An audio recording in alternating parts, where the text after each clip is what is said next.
and see what's happening in France. Imagine feeling threatened walking on the streets of your own city.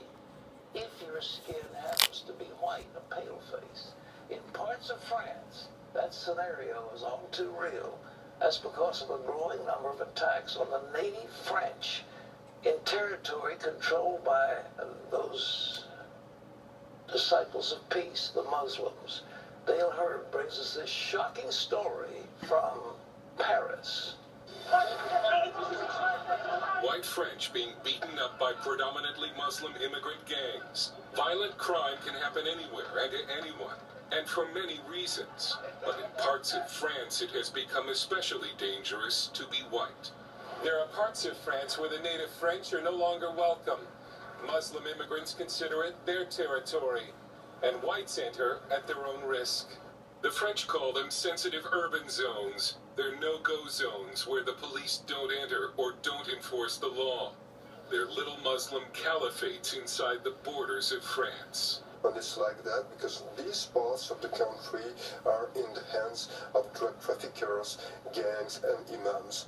This French report says almost 1 in 5 Frenchmen have been victims of racist insults or worse. A few cases have even gone to trial.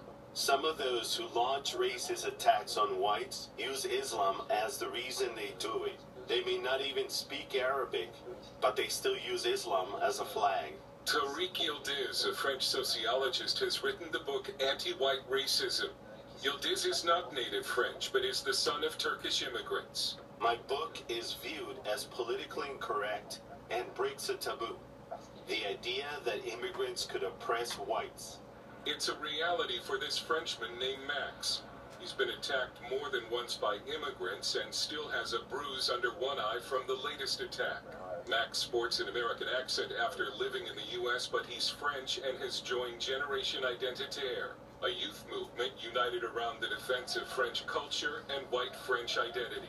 Well, basically, we're a youth movement that aims to promote, preserve, and protect our local, national, and European identities. This video shows Generation Identitaire members training for self-defense. Well, we encourage all our members and militants to keep a certain level of physical fitness.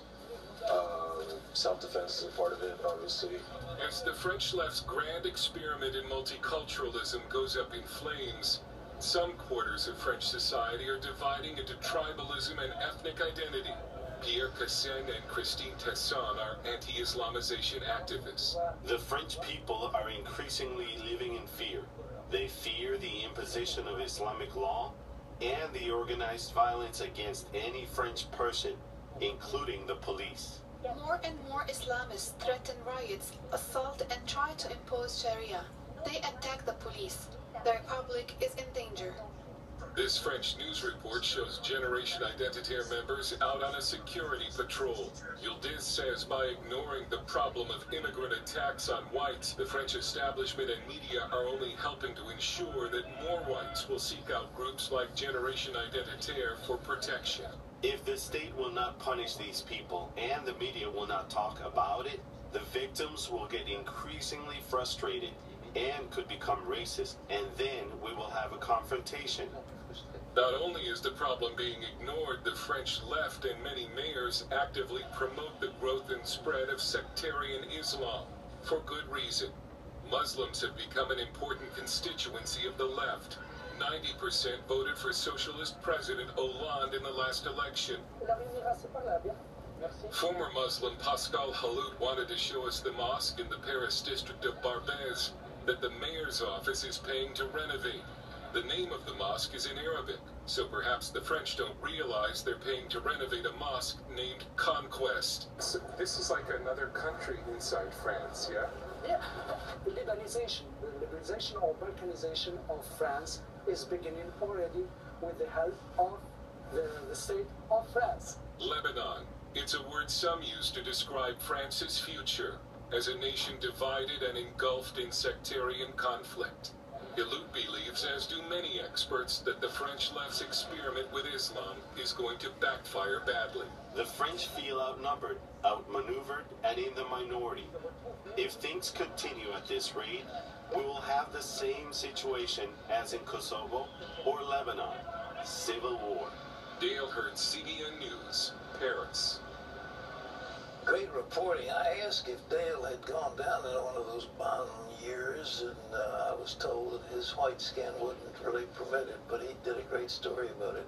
Hey, listen, we have in our hands right now something that's fantastic. It's called Islam, Religion of Peace or War.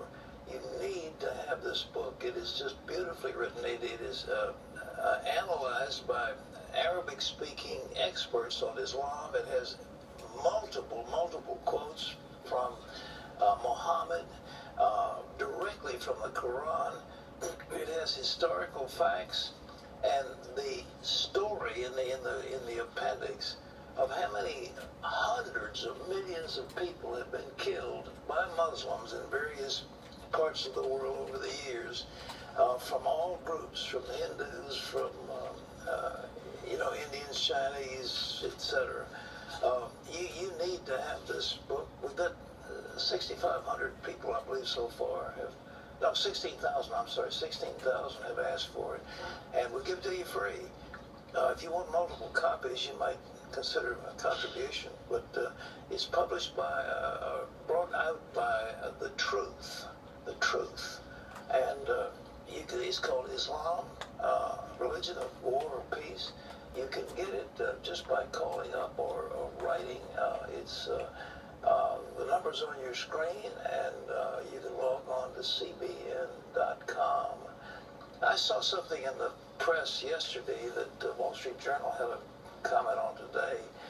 There's a lady named Hirsi Ali who wrote a book called Infidel Jerry. That book. Heard of it. All right, well, she's from Sudan. She was brought up as a strict Muslim, and all of a sudden she began to rebel against it. That they do genital mutilation of women.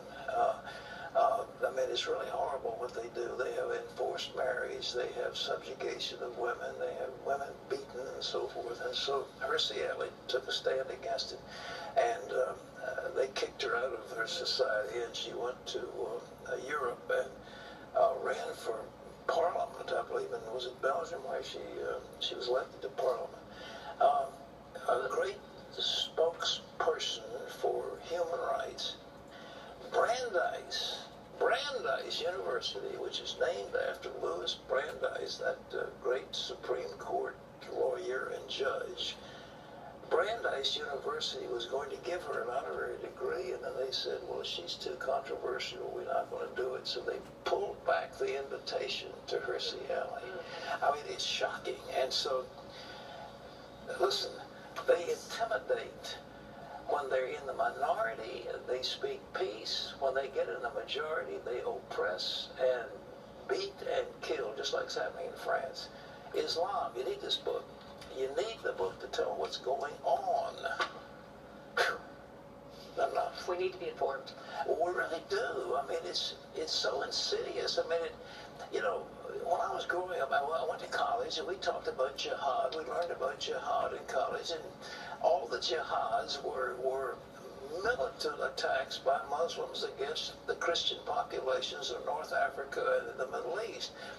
Now, the Islamics are trying to say, well, jihad really means a struggle against the soul. That is pure bull.